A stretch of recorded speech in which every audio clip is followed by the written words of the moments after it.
If you heard any of the breakdown episodes in the past, or if you're new here, myself and my co-host Brandy are massive Karate Kid and Cobra Kai fans. So we decided we are going to rewatch the shows on Netflix and break down the episodes scene by scene and tell you what we thought about them. Of course, you're more than welcome to follow along and watch the show with us, as some of our friends are doing and listening to the podcast as well. There will be spoilers at times. We do tend to add in trivia or ask the question for you to ponder over what we do here. Must always be said on every episode, because we're always critiquing the show. We love Cobra Kai. We love the Karate Kid universe, but don't let us influence you on the show. We're just fans of the show. There are millions of other fans out there who have different opinions. If you want to go back and listen to past episodes about Cobra Kai and what we thought about them, I suggest you go back and listen to episode 154 and then continue on from there. And before you go any further, should we throw out that question again as a reminder?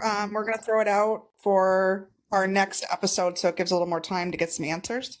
Yes. What is one thing you were afraid of doing and out of your comfort zone, but you overcame it and are now great at? It could be a video. It could be something that you wanted to post on YouTube. It could be a podcast that you wanted to do. It could be a TikTok video. Writing music. It could be writing poetry. It could be singing. It could be anything.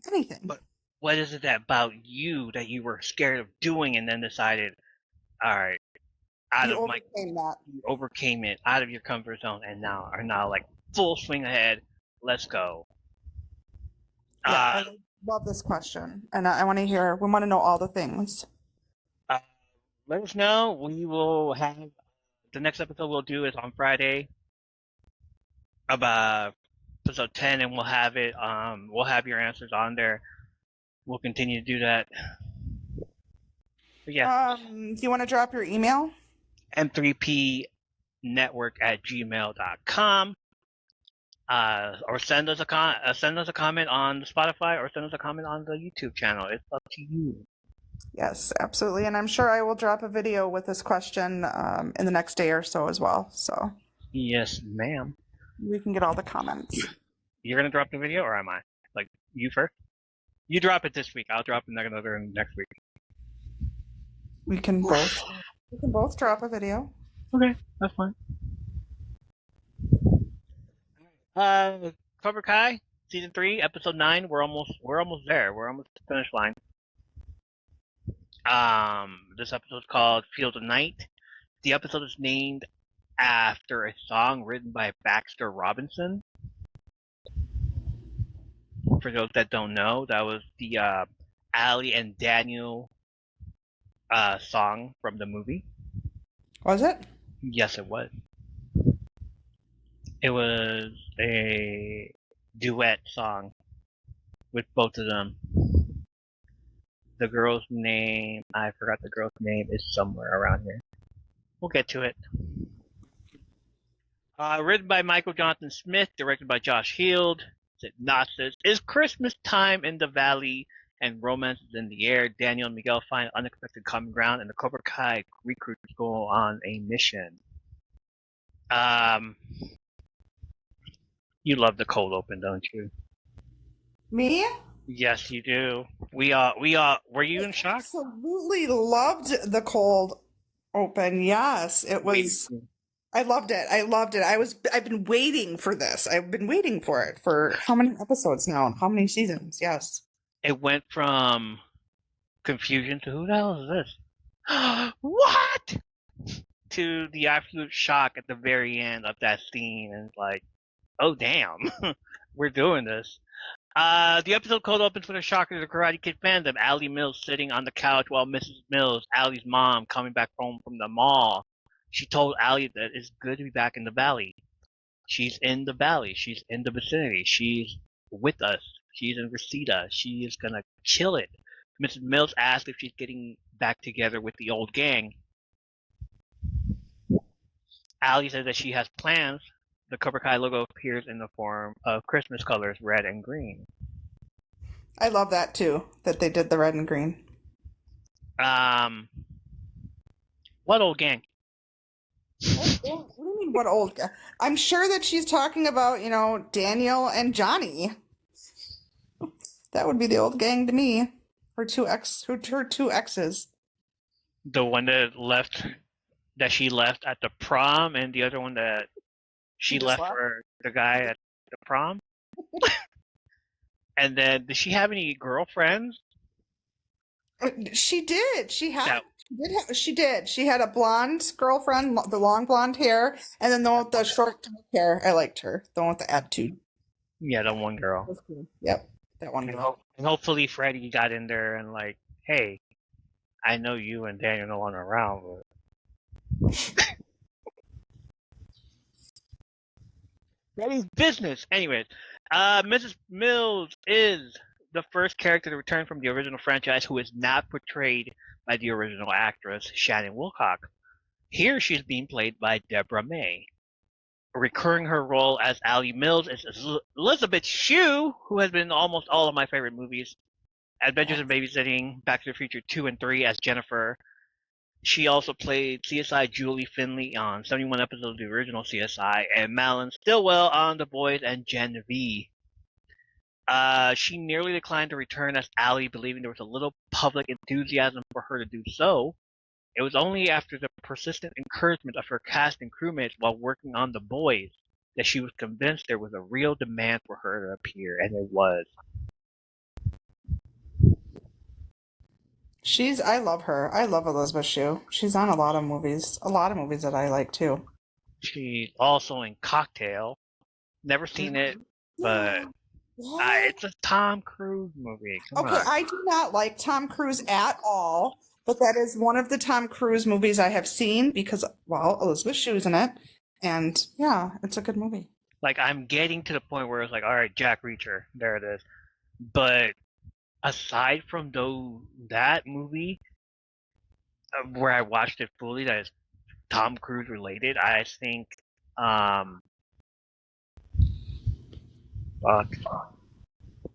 Taxi?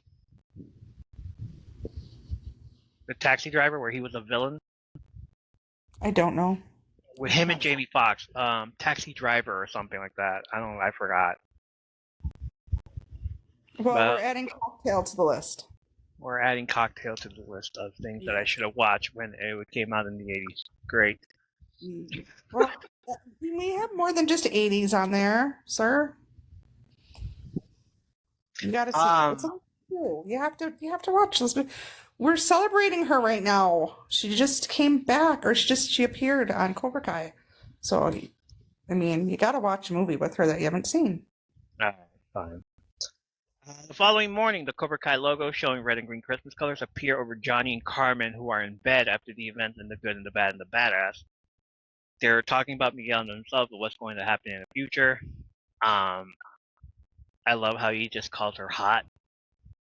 Me too. Like, damn, you're hot. I was like, go. It's the only time it was like, I'll approve. Like, hot chick. Yeah, go for it. While talking, Carmen has to get to work. After she left, Johnny went on his computer, notices he received a notification from Allie asking him out to lunch. Johnny accepts. When Johnny receives the Facebook messages from Allie, the message list shows that he's also friends with Shane Keller and Mallory Young. Both Keller and Young are producers on Cobra Kai. I didn't notice that. Like, somebody had to zoom in for this. So same thing, they had to zoom in for that letter. Oh, of course. Famous letter. Famous letter. Meanwhile, Miguel and Sam are inside the Miyagi-Do dojo where he is looking at a picture of Mr. Miyagi and holding Daniel's Okinawan hand drum. He asks her what does it do. She asks him to hit her. He does, and she blocks the hit just like the hand drum. Still doesn't show him what it does. I know, she doesn't do the actual move that they did in Karate Kid 2. Just show him the drum. Show him the drum. I love the hand drum, though. I love it. Miguel shows a secret move to Sam, which made the both of them drop to the ground. On the ground, Sam pulls Miguel in, and both passionately kissed and got back together. But they were interrupted by Daniel when he walked in. Daniel's all like, "Is that my drum in your pocket, sir?" I laughed when he said that. God, or are you just happy to see me? Is that what that was? Yeah, that's kind of what I was thinking. Like, oh my God. It's just a drum, unless you can't go back to Okinawa again. Jeez. He Should have was got. not very happy that he had his drum in his pocket. How dare you have my drum in your pocket? The same drum I used to be chosen. The same drum I used to win the heart of a Japanese girl over there in Okinawa. How dare you? Why do you have stuff that reminds you of old exes, sir? Really? Well, I'm glad you brought that up because I am not happy. Now it's a good thing because I'm not happy about Johnny not saying anything to Carmen about seeing Allie. Like, what is that? He doesn't say anything to her the whole entire episode that he is going to see his ex-girlfriend, have lunch with his ex-girlfriend, go play miniature golf with his ex-girlfriend while she's working. I mean, why wouldn't he say something? Oh, and then no, even worse, he doesn't even tell Allie that he is seeing Carmen, this hot babe that he has a thing for, and he doesn't even mention her to Allie. I'm not happy with Johnny in this episode. Okay, you can go. All I'm saying. Johnny is thinking like the old days when he doesn't have to tell anybody anything. Yeah, Johnny needs a lesson on some things. Oof. Are you trying? Are you offering yourself to teach him a lesson, ma'am? Is that what this is? I mean, I do know Cobra. I mean, I know karate because I've seen Cobra Kai how many times? All over. Sorry, that sound. Okay, I'm done. Oh god. In the Cobra Kai dojo, Robby spotted Kreese hitting the punching bag. He even thanked Kreese for letting him crash there for the night. Kreese apologizes that he had to sleep on the floor. Robby tells him he slept in rougher places. Kreese offers that he can stay as long as he likes. Hawk and the Cobra Kai spot Robby at the dojo and get mad that he's there. Kreese tells Hawk that Robby's his guest. Tori walks up and she's happy to see Robby at the dojo. Later in the office, Hawk tells Kreese that Robby is not one of them. Kreese tells Hawk that with the All Valley back on, they need as much strength as they can get. Hawk argues that they don't need him. He put Miguel in the hospital and then it's the enemy. Kreese tells Hawk a story about him being overseas and it being hard to tell who the enemy was, but he learned that the enemy of your enemy is your friend.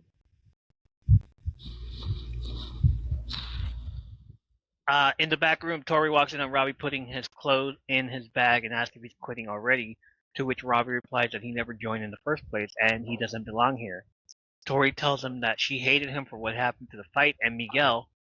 Sensei Kreese taught her that if you take all that hate and channel it, it makes you stronger, as she kicks and punches the bag, showing Robby the move. She tells him that after class they are getting together and invites him or he could run away. She then leaves for Robby to ponder over his next move.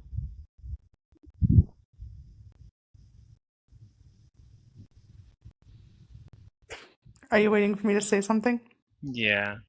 And I'm reading Eli's stuff because, he's a non-believer over there. Shun the non-believer! Shun! Hey, just because you can't walk doesn't mean we can't believe. Exactly.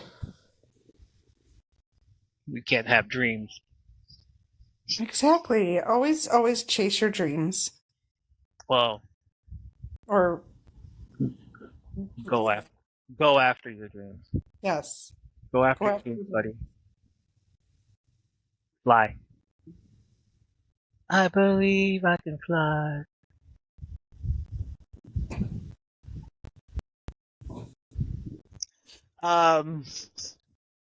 So it's what's her face? Tori telling him that channel all that hate, channel. I told you it's Star Wars reference in there. I haven't seen one in a while, so here it is. It's the Star Wars reference. Hate leads to anger, anger leads to blah blah blah, all that stuff. Yes, good old Kreese teaching his students that they should, be angry and channel hate. Use your anger and channel that into hate and hit the bag and you'll be fine. That's Kreese's way of thinking. Mm-hmm. We all know how I feel about him, so. Yes, we do. At the restaurant that Ali invited Johnny over, he was thinking of what to order. He turns to booth where customers are ordering, and Johnny has an idea of what to order. He spots Ali, who walks into the restaurant. The music and vibe changes as they both smile at each other. Johnny stands to greet her, and they both do an awkward hug on each other. She smiled and asks when was the last time they saw each other, and he says senior year of high school, which she says right after that thing, right? That thing. thing where Daniel kicked his ass in the All Valley. That thing. His memory goes back to PTSD and getting kicked in the face by Daniel, of course. With the crane move. Oh, man. Johnny orders a vegan mung dal bowl. I don't know what the hell that is. Vegan. The idea... He's vegan, I don't know. Sorry, vegans. I don't care. The idea that he got from the booth across from him, but Ali orders a hamburger and Johnny orders the same thing. Ali smiles and says that that's the Johnny she remembers. And he's all smiling after that. It's like, she likes the old me, yay! Oh, sorry, we have vegans in here. Your excuse. I'm kidding, Don, of course. Back at Miyagi, though, Sam apologizes to Daniel for not telling him about inviting Miguel over. He told her that she's adding more drama to her life by dating. Daniel knows the joke. It's like, first you hang out with him, blah, blah, blah, all that shit. Miguel is outside trying to take a closer look at the banana boat car that he's never seen before. This dude does it for like the entire conversation and then another segment, and then he's still doing it. Like looking up behind the scene. Just open the thing already, or ask Daniel to like, can you open this so I can see it better? Instead of just like doing one of these, like peeking at the Christmas present, trying to open it up, oh, and not people are catching him and he's still trying to do it. Like, oh, what is it? What is it? Oh, I can't see. What is it? I can't see. For like that's probably like another 15 minutes of that. Daniel asks Sam to leave the door open if she's going to bring boys over to the dojo. Sam insists that this isn't 1984, Dad. This isn't your Karate Kid movie. I know, I love how she references 1984. This isn't the start of your career, Dad. Taking a shot at her dad in the year the movie came out. Daniel feels in the past year there's been Kyler, Miguel, Robby, and then back to Miguel, adding more drama to her life than what she needs, and what if Robby caught them? To which Sam doesn't say it, but Daniel now feels uneasy and trusts her, and trust her, but it's Miguel who he doesn't trust. Sam says that Miguel... I agree with him because boys are drama, so it's a good lesson. All those boys. Boys are drama. That's all I'm going to say. Okay. Sam says that Miguel changed and that he's not in Cobra Kai anymore. Daniel looks outside again, and Miguel's still looking at the car. I love that car. So do I. After class, the Cobra Kais were drinking beer outside the zoo. Robby shows up, which Hawk has a problem with, as well as the fact that Tori invited him. Kyler asked him if he wants beer, but he says no. Hawk asks if he's scared of a little sip. Robby states that he doesn't need a drink to pretend he's cool. Okay. Just say no, you don't want a beer, and that's it. Shut the fuck up. They sneak into the zoo. Robby asks them of what they're going to do, and they say get a gift for Kreese. And little by little, here comes Hawk. They're turning on me. Oh no. They're turning on me. So jealous in this episode. Back at the restaurant, Johnny... Wait, what? Are we there? Alright. Back at the restaurant, Johnny and Ali were still talking about the old memories of what happened on the first date and getting stuck on a Ferris wheel and how bad it went. Ali says that the second date went better. Ali brings up his Facebook pictures of Johnny and his students and can't believe he's now a sensei. He says that life after high school was pretty good. Ali's so happy for him, but then he calls bullshit on himself and tells her the truth. He partied through his 20s and 30s, and then got a girl pregnant, but didn't know anything about being a dad, and then he screwed up. He basically ruined every meaningful relationship, starting with her. Ali feels like she can relate to this by telling Johnny that she's separated with her husband, but it's nobody's fault. Greg is a great guy. Johnny calls him an idiot, and Allie laughs. She tells him after 40 years he can still make her laugh. He begins to apologize for how much he screwed up all these years ago, taking her for granted and ruining not just their relationship, but their friendship as well as her radio, which she laughs and reminds him that he ran it over with his motorcycle. He corrects her that Dutch ran it over, but he just threw it. He apologizes again. She livens up the moment and asks Johnny if he wants to do something fun. I love that fact that he's flirting with her. Even though he's with Carmen, yes. Okay. Like, they're not. Are they official? Oh my gosh. She came into his house and they began to kiss and they slept together. Doesn't mean they're official. But they were having that conversation. I love that, like, they were flirting, but I just don't like the fact that he's doing that because Carmen's a great person. Like, I do like that, but I don't, if that makes sense. Also, I think it's coming from Allie being vulnerable at the moment because she just lost Greg. Mm-hmm. Well, yeah, she's separated from. Yeah. Well, I don't blame Allie at all because Allie has no clue there's a Carmen. So it's, yeah. And like she's throwing herself at him, like the whole ha ha ha. Like, those jokes aren't funny. Stop! Don't encourage him. You like laugh at you. That's what you do when, even if jokes aren't funny, us girls laugh at them if they like someone. Oh god. But it just encourages him more. It's like, oh, she's laughing at my stupid joke. Yeah, so I'm just going to tell some more stupid jokes. So the fact that he does that and he still talks to her, it's like, all right, I like this one. Okay. Yeah. Well, he apologized to her. That's good. He's owning up to everything, and here, Allie's feeling it. They're feeling each other. They're feeling the vibe. Good. I love that. I love that they were doing that. I was actually rooting for these two. At this moment, apologize to her. Yeah, at this moment, I okay, I'm rooting for him. Let's go. At Miyagi though, Miguel's still looking at the yellow banana boat car. Two segments. The chew scene, the freaking Cobra Kai, and the restaurant, and he's still looking under that fucking hood. And like, ooh, Daniel finally walks out. It's like, hey, you want to see what's under there? It's like, let me show you what's under there. And they both sit in the car. He tells him the story about when he was given the car to him. He was the envy of all Reseda. Miguel didn't know that he was from Reseda or that Johnny was a spoiled rich kid from the country club. Daniel asked Miguel if he told him about their time back in high school. Miguel says yes and brings up the illegal kick. Daniel brings up the rules again and the fact that Miguel used that same kick at last year's All Valley tournament. Daniel asked Miguel, what else did Johnny tell him? I love this part. I love everything he's about to say. Well, he told me everything. Like, no, here's what happened, dude.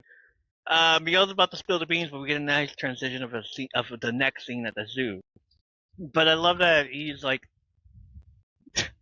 everything that Johnny told him, Daniel's about to be like, no, that's not what happened. Like, he threw the radio at me. He didn't hand it over to me. He threw it at me. And then, yeah, he beat me up and did all this stuff. He bullied me and blah, blah, and here comes... That's funny. Miguel's like, but you did this with the hose. And he's like, that's the least of it. Yeah, that's hilarious. The Cobra Kais have yet to get the Chinese Cobra quick before it's too late. Since they can't get it because Kyler forgot to bring the snake pole, something that they all should have asked him outside since it's a huge thing. Right? Hawk says he orchestrated this entire plan and he couldn't get the one thing that he was in charge of. But he brought the beer, he says. There's something got a lot on his mind right now, and if he doesn't pass trigonometry, his dad is gonna shit in his mouth. Yeah, I didn't like that. Hawk's all like, what? I did too. So they all get caught and run away except for Robby, who hangs back. Outside, Hawk yells at Kyler for failing the mission. Robby comes out with the bag and says they didn't fail. They all look inside the snake and they're excited they passed the mission. Kyler calls Robby a natural cobra and everyone celebrates with Robby except for Hawk, who hangs back annoyed by them. It's the whole jealousy! Mm-hmm. And that's the whole thing. Oh my god. Jealousy would turn into anger and all that. Yeah. Mm-hmm. The snake is not a Chinese cobra. It's actually a black red snake indigenous to North America. And now that Robby's getting all the attention, everybody's like, yeah, you're the best, dude, blah, blah, blah. Hawk is all getting jealous about it because he's Hawk. He wants all the attention. He's the one that broke Dimitri's arm. He's the one that stole the medal. He's the one that did all this. And yet, everybody's going after Robby and saying how awesome he is. So he feels like he needs, I don't know.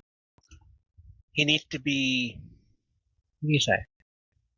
I don't know. He feels like he needs,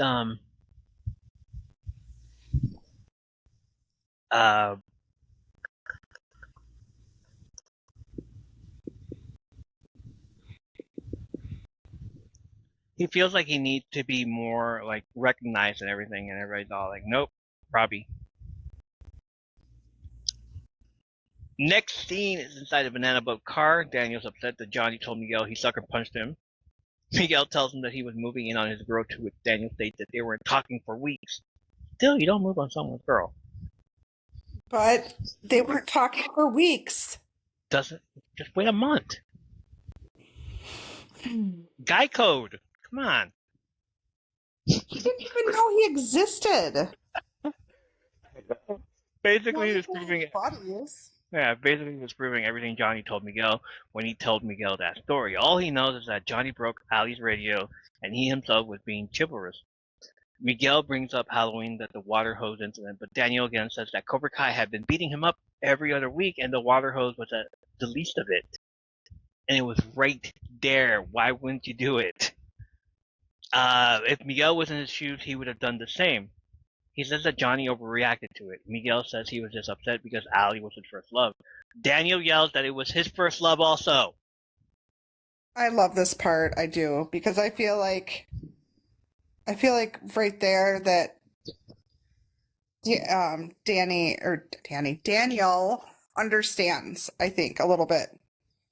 Like, I even though he doesn't say anything, I feel like he kind of understands where Johnny was coming from. Okay. That makes sense. So Ali was his first love, and then Kumiko was his second, and then Jessica was his third. We're not talking about this. We're talking about Ali. All three girls in the span of a year. He fell in love. Oh, and then Jessica's cousin, who he married. Spoiler alert. No, it doesn't. Not there yet. Are we not there yet? No, we have not. We haven't gotten there yet. I think that's one of the.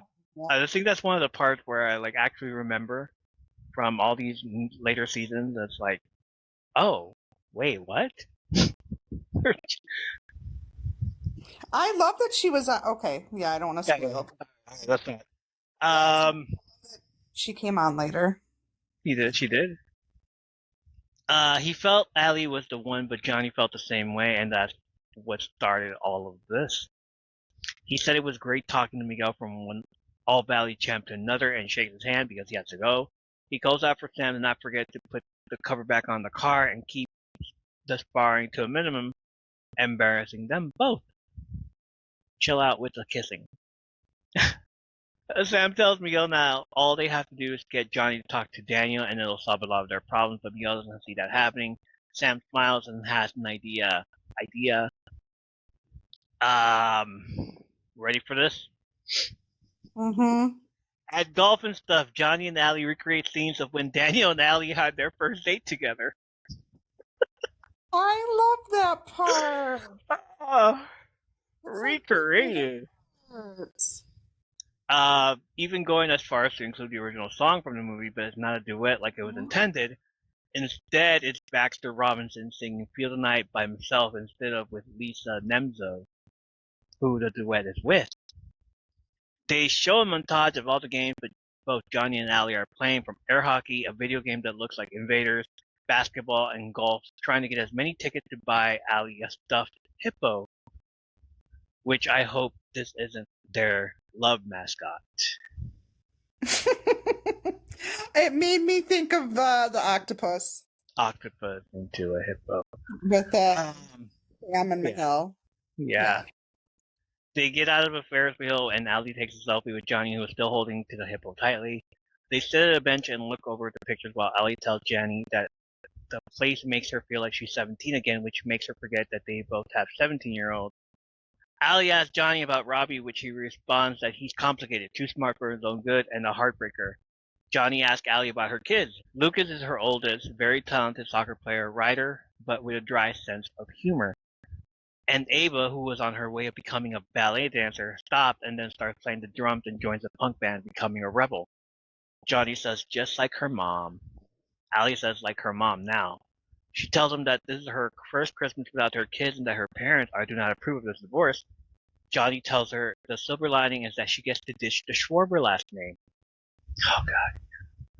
And it's still, it baffles me that they all have 17-year-olds at the same time. Like, I don't get that. Daniel and Johnny both have 17-year-olds, and then here comes Allie with a 17-year-old. How is this? What was happening? What were they doing that they all have 17-year-olds at the same time? College.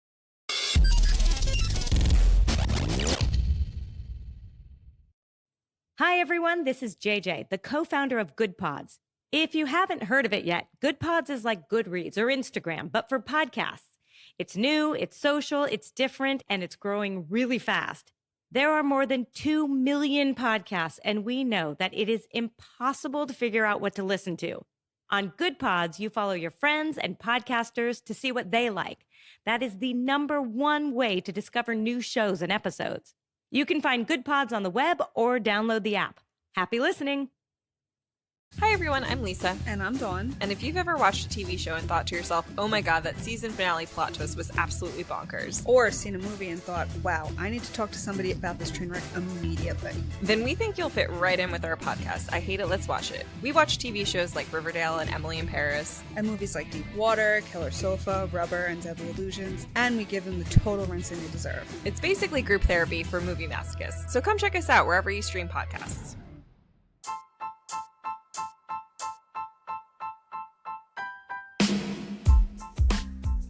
Hey, it's Evo.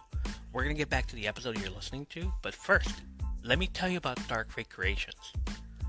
Dark Fate Creations are candles that are vibrant, colorful, marble tops, amazing, mouth-watering fragrances, fueled by lovely braided cotton wicks. Paper threads woven into every cotton wick for a clean, romantic, slow, and consistent burn. Each candle is unique from the next as they are hand-mixed and hand-poured, right in Grass Valley, California. They use only coconut and soy waxes for a safer, cleaner, and longer burn time. That's almost 72 hours. That's like binging on all 130 episodes of the podcast. All fragrance blends have been heavily researched. Dark Fate Creations not only care about the look, fragrance, and quality of their candles and their other products, but also the effects they have in their customers' homes. So go to darkfatecreations.com. The link will be in the show notes.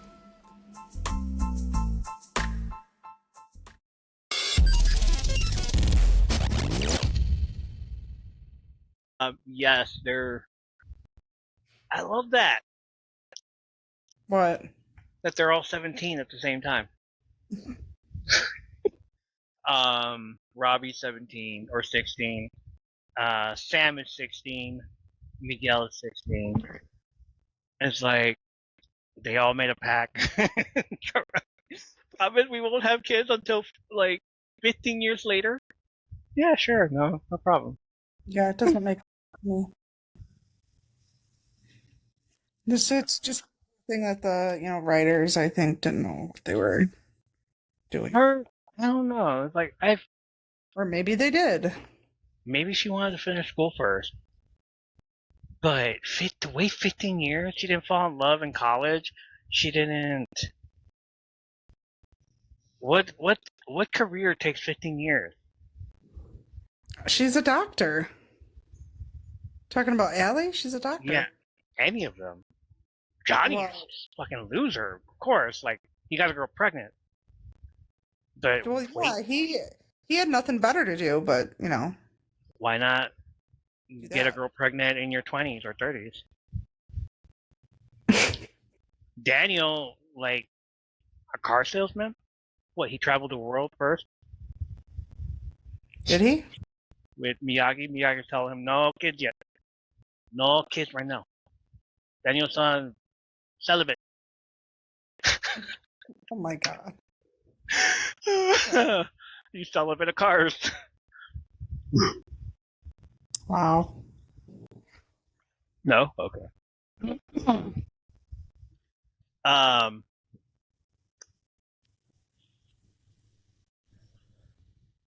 Johnny tells her the silver lining is that she gets to ditch the Schwarber last name. Allie laughs again. You're so funny.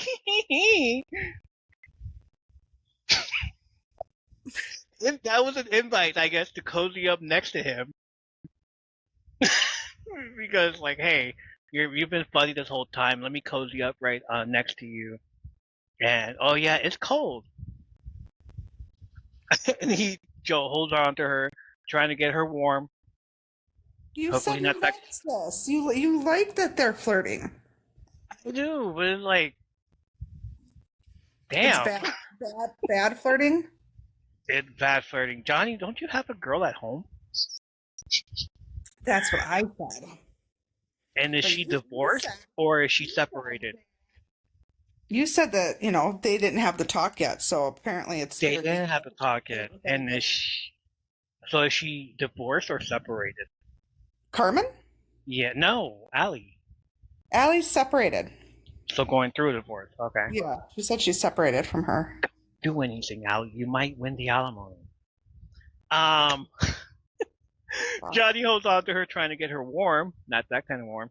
They look into each other's eyes and slowly lean in for the kiss, but Allie's phone chimes in and interrupt the whole moment. She tells him that she should get it. It could be the kids. She curses and realizes her mom invited her to this party, which she forgot, but then asks Johnny if he wants to go and save her from the boredom. He agrees to go with her, and then she asks him if he has a suit. At the Cobra Kai dojo, after getting the snake, Kreese tells the class they showed fearlessness, leadership, and those are the qualities one needs to become a champion. He tells Robby he did a great job and is what Cobra Kai has been looking for. This upsets Hawk and makes him more jealous. He is like doing this on purpose to like plant the seeds on Hawk because he knows that Hawk wants that attention. He craves that attention. He wants that father figure. Robby already has a father. Robby already has Daniel. Already had Daniel. Now he's like looking into the dark Sith Lord that Kreese is, and it's like, I want to be just like you. I want your attention. And Hawk's all like, dude, why are you taking on my spotlight, man? So he's planting the seed of like, you're what we've been looking here for. You're what I really want in a champion, not this dude right here. And it's making him overthink. Are you feeling bad for Hawk in this episode? I do feel bad for Hawk. Because, like, this whole time, he's telling Hawk, do what, like, don't, you're my soldier. I'm gonna get you to trust me, and I'm gonna make you feel like you can come to me for everything. And you're the best. You're great. You're amazing. Go and do what you think is best. Don't ever give up. Keep beating them up. Keep beating them up. Like putting stuff in his head. Even Miguel's telling him you're getting poisoned by him. He's telling you all this stuff. Even Johnny's all like, that's Kreese talking. Don't listen to him. And now here he is. Oh, Robby, you're my new favorite toy. Come here. Like, Hawk, go over there. Shut the fuck up. I was like, you know? Do you feel bad for Robby or Hawk? For Hawk, I do because I feel like I do because I feel like Kreese is he's toxic. He's toxic, and he's very manipulative and toxic, and yeah. So I feel like he's taking full advantage of Hawk being vulnerable. Yes. Vulnerability. But do you think he's Hawk is overthinking this? He could maybe he could be. But jealousy's a real thing. It is. But when people are jealous, they tend to overthink. So yeah.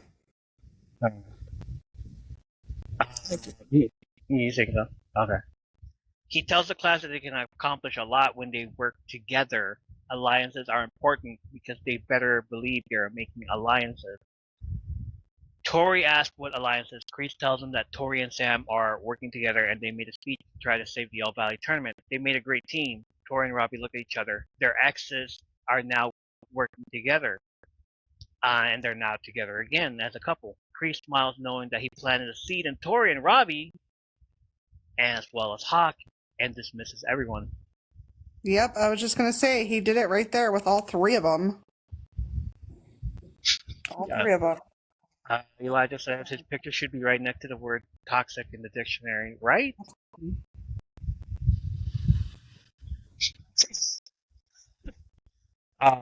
Toxic. Look at Kreese. Oh, okay.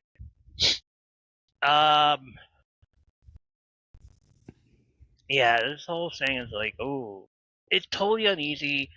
Kreese is planning stuff. He is just like throwing in the wrenches on all of them. Tori and Robby, your exes are working together. Hawk, I like Robby better. What the hell? But you all need to work together as a team. Just saying. In the LaRusso house, Sam is waiting with Chris, Nate, and Dimitri, and two other students. I don't know who they are. Dimitri asks to put on a Christmas special, at least since he's bored, and Sam says the keg should be on its way. The doorbell rings, Sam opens the door, and it's Miguel along with Mitch and Bert. Dimitri realizes that they've been parent-trapped, and asks why they are all here. Sam and Miguel were planning to work together with Eagle Fang Karate Miyagi-Do, and it doesn't look good for Cobra Kai is the problem now. Mitch and Chris argue, as well as Bert and Nate, who want to fight each other. The two big guys and then the two small guys are fighting each other. And I'm still waiting for that Bert and Nate rematch, but it's never going to happen. Miguel thinks this is going to work, but Sam says during a voiceover while Johnny arrives at the party that he was invited to, it has to. We have one last chance to make things right. Alone, we're nothing, but if we work together, we have a shot. If we can't get over the past, the fighting will never end. We have to confront our enemies. This rivalry has to stop, one way or another. I agree. Yes. I think Sam is very knowledgeable with that speech she did, to be honest. Because with Miguel. Because what? Because of Miguel. All of it. All of it. Like, just like she's Kreese is building an army with soldiers, and Sam is building alliances. So, on a different perspective. But because she knows something's coming, that, something big is going to come. Well, this is episode 9, so we got episode 10. Well, one more episode to go. Johnny enters the Encino Oak Country Club and spots a very beautiful Allie hugging Daniel, triggering a flashback to the first movie when Allie and Daniel first met, and Johnny was going to beat up Daniel at the beach. This showed the Miyagi-Do and Eagle Fang that the student rivalries mirrored Daniel and Johnny. The show ends with Johnny fixing his suit and glares at them. Ooh. how badly did you like want to get to the next episode with that scene? Right away. There's that. Me, like I was like, oh my gosh, I couldn't click it fast enough to see what was going to happen. Like, I love how that ended. Like I was like, oh my god, yeah. all three of them in there. I was like, oh, this is a reunion I've been waiting to see. Mm-hmm. And then, like, I put it on right after. When did this one come out? 2022? I totally forgot. I don't. 2021. 2021. Season 3 came out. Season 4 came out in 2022. New Year's Eve. New Year's Day. One of those. So yeah. But Johnny fixing his suit and his suit all the entire thing, it just reminded me of Karate Kid when he had the same suit. Mm-hmm. White. And here comes them and they're like doing the whole thing. It's like, oh, here we go. Is that the only suit he has? Well, there's the suit he had for the job interview. I think he has the same suit and the same jean jacket and everything, so yeah. He's all like, this still fits? Alright, that's a win. Yeah. Yeah, that was a great episode. Yeah, it was an amazing episode. It's definitely in my top 5. Okay. Badass scene. It would be when Robby got the snake. When Yeah. Robby came out with the snake. Yeah, that was it. That definitely, and it took me like that was my very first thought, and then I watched it again to see if there was anything else, and I'm like, nope, it went right to that. Again, I'm like, nope, that is the badass scene I feel in this episode for sure. And there were so many. I feel in here there were so many different storylines. It was. I know It you was. call it like, oh, here's the main storyline and then there's that B storyline. I feel like in this one, there really wasn't a B storyline. I feel like they all were equal. Like there was so much going on in this episode and they were all equal, I feel. Going different directions. I agree with the badass scene. The final shot, I enjoyed it. It's like a war is coming. The calm before the storm. I know episode 10 is gonna deliver, right? Or like, oh shit. At the final scene right there where Johnny enters and like, oh, here we go. Go straight to episode 10. That's what they all wanted, and there it is. Episode 10, and we get to episode 10. Definitely the calm before the storm with this one, yeah. The whole thing of Kreese. What did I say? Building his army? Building, not just building his army, planting the seeds on all of them. Planting the seed, yes. Like, geez, Louise. He's They're getting in their kids. heads. He's They're getting in their kids. heads. Yes, they're kids, and he's influencing them. Mm-hmm. And he's telling, all season long, he's telling Hawk, good job. You're my greatest pupil. You, like, don't ever not finish the job. Tori, I'm here if you ever need me. And looking out for Robby, he went to go see Robby when he was in prison, when he was at juvie. And even then, it's like, I'm here if you need me. Just come on by. He was like, but you're the enemy. It's like, so? You still have a place in here, Cobra Kai. He knows how to get to these kids. Because he did it to Johnny. Johnny even says, like, he did it to me. Mm-hmm. So he knows how to get to them, and he did that to Robby. He did that to Tori. He's doing that to Hawk, and then Hawk now is all, like, pushing him away, like, you've done... He almost did it to Miguel, too. You broke your best friend's arm, now I'm gonna break your head.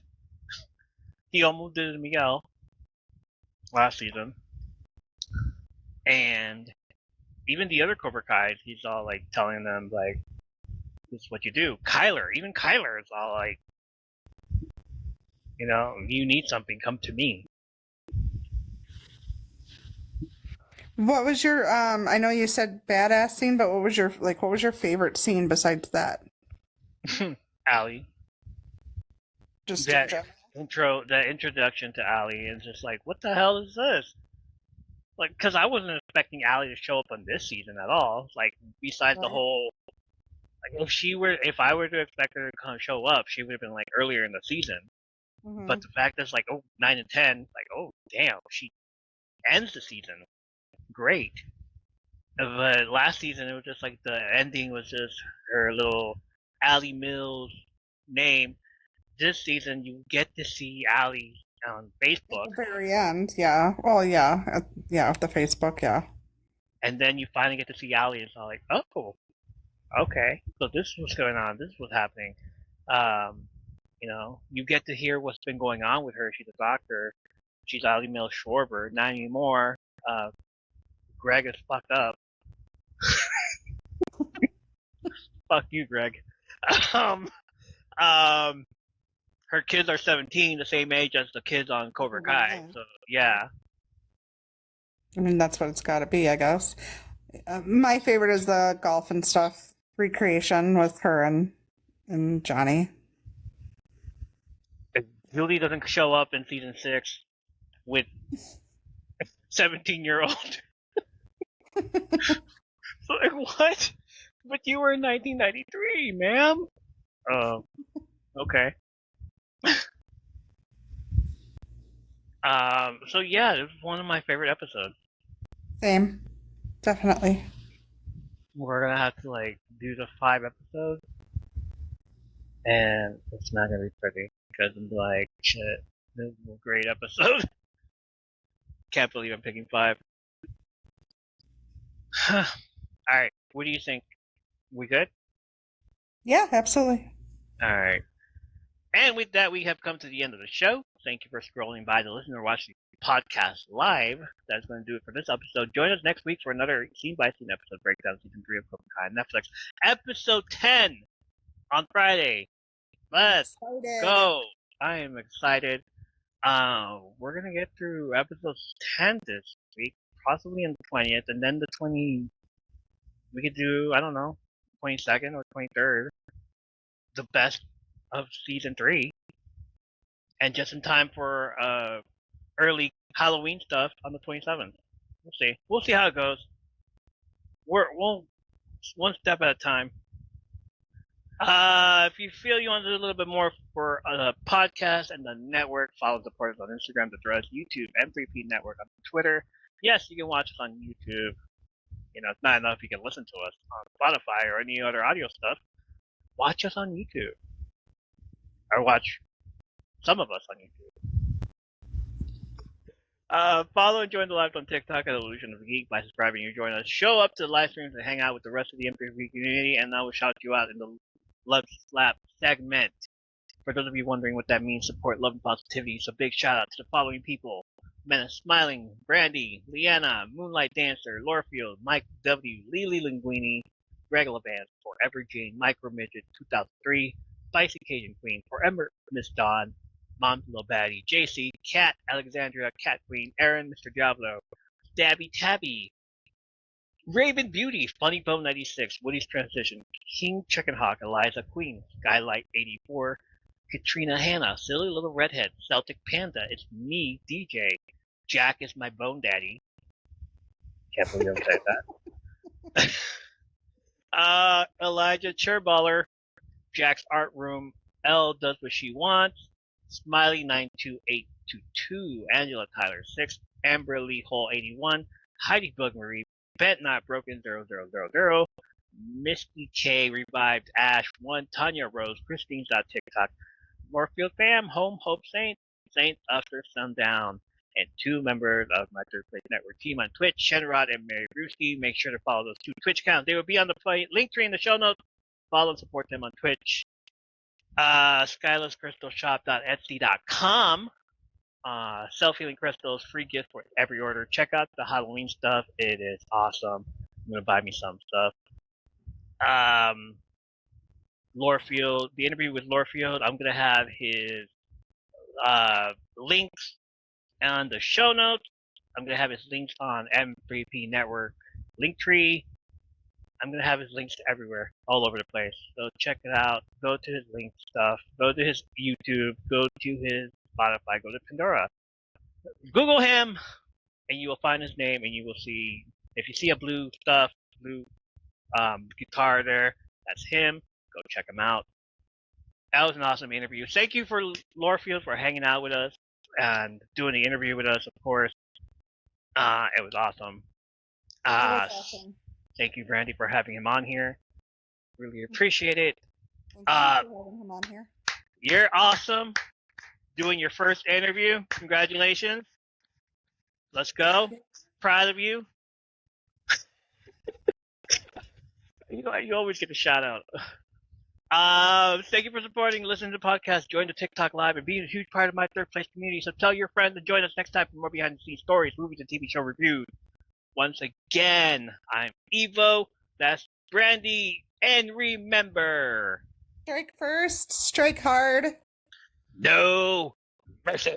Somebody give me a Munga ball now.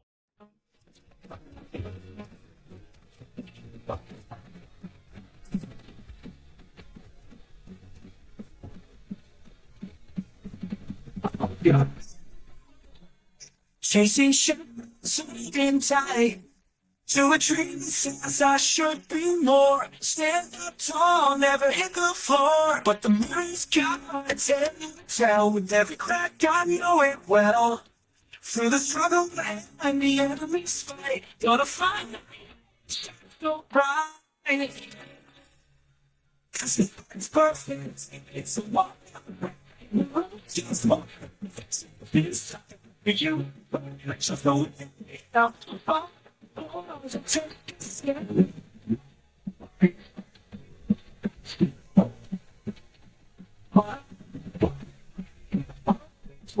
With you,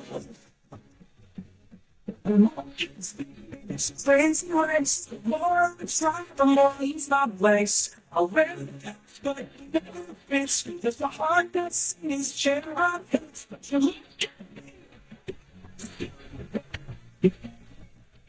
what?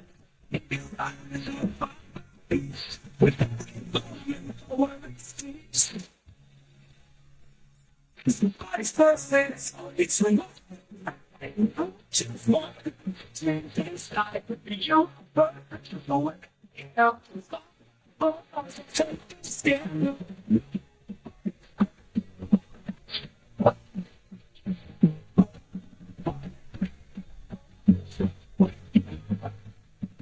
I'm so scared in this place.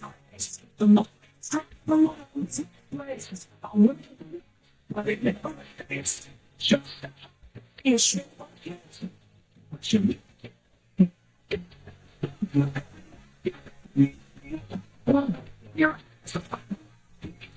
Every moment I want to see is like perfect. If the one I want to love you, the dream is die for you. I'm perfect. Just don't out with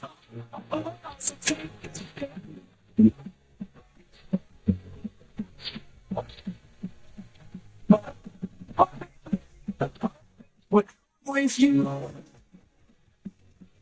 No,